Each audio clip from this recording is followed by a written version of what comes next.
You can see how much more room this gives you taking that dash off. And then otherwise you'd be crawling around trying to reach up through here.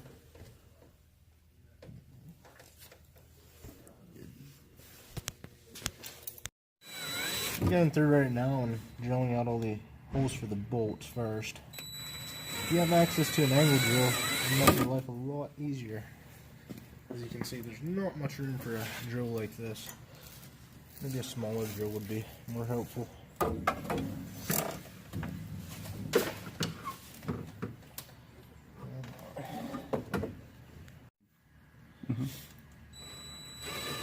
We also went through with our center punch beforehand and punched all these holes to help with drilling straight.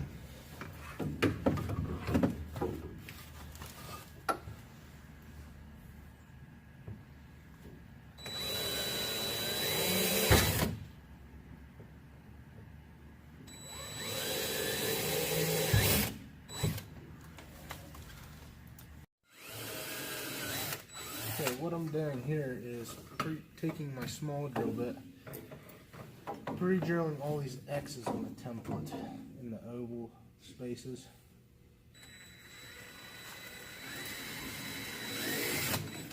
Believe it or not, with a little bit of patience, you can fit this drill in there.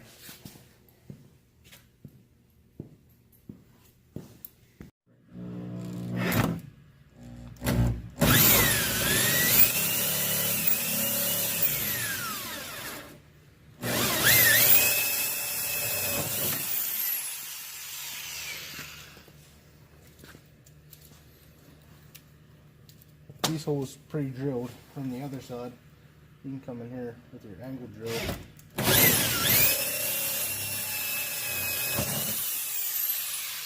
just finish taking them out.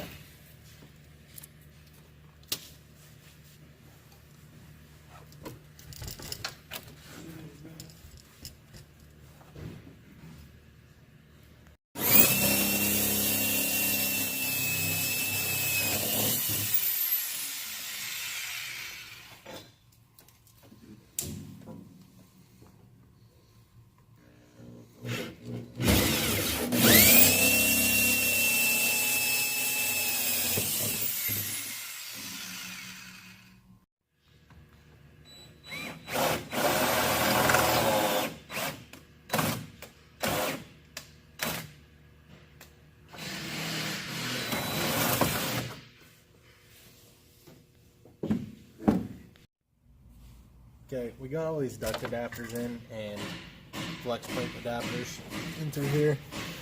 The foam goes on the outside. You just gotta kind of look at your pictures there. It was a pain, big time. That's why we didn't record that part. Kind of took two people, but they're in there.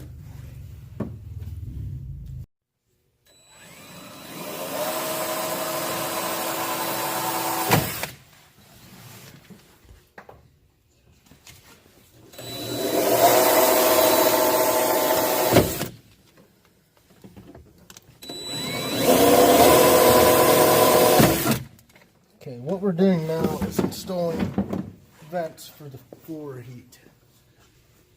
I already got this plate in here. I'm just pre-drilling the holes for mounting, but you can see we got these ductwork already clipped in. They're the only two pieces like it. You got the elbow on the left side, and you got this S-shaped one on the passenger side. Okay, I went a little bit out of order here, but next step would be to put these together. Pop these hoses on to your vent. It's kind of a pain too, but you just kind of get it started and twist it on, kind of work it up on. Then you take the zip tie just to make sure it doesn't come back off. At this point, if you haven't taken the shock out yet, you're going to have to do so. Give you more room to get the heater in.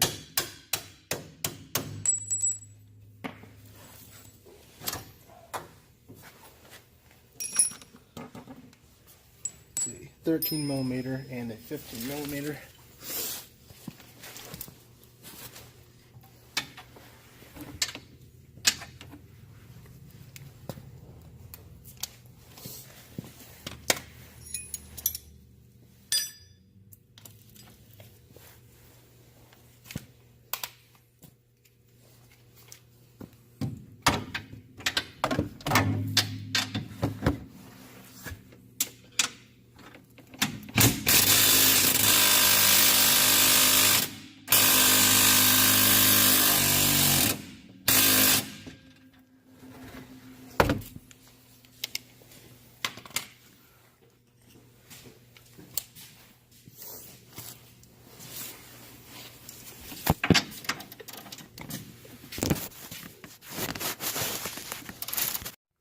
Okay, now I just got this up in place. Need to remove these little clips off the wiring harness just to give you a little bit of room when pulling it up in. Fits in there pretty nicely though. Now we'll just put the bolts in this bracket here.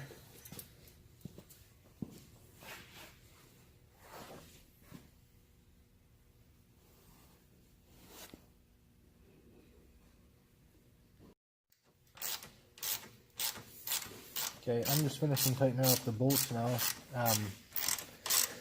Once you get the heater into place, you gotta put these connector tubes on.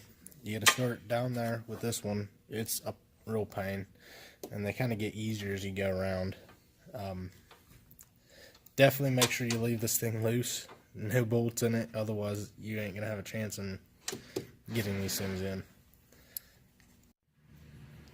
Once you get the heater in place, then you got to put these shields in place. Believe it or not, they do fit. You just gotta kind of bend them. What I found to work the best after the fact is to start at the top and kind of get it tucked under this edge here, and then kind of fold the sides down in, get it pushed into place.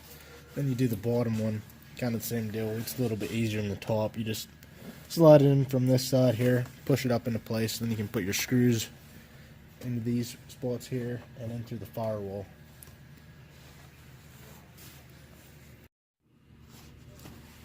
Okay, now that we got the heater and the cover in place, we're ready to start hooking everything up.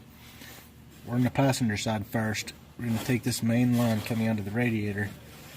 See, I got it marked here for this hose to go in with the Y. Make sure you have the Y angled back towards the heater. We're going to clamp this off to avoid losing as much coolant, and we're going to cut right where I have them marked here.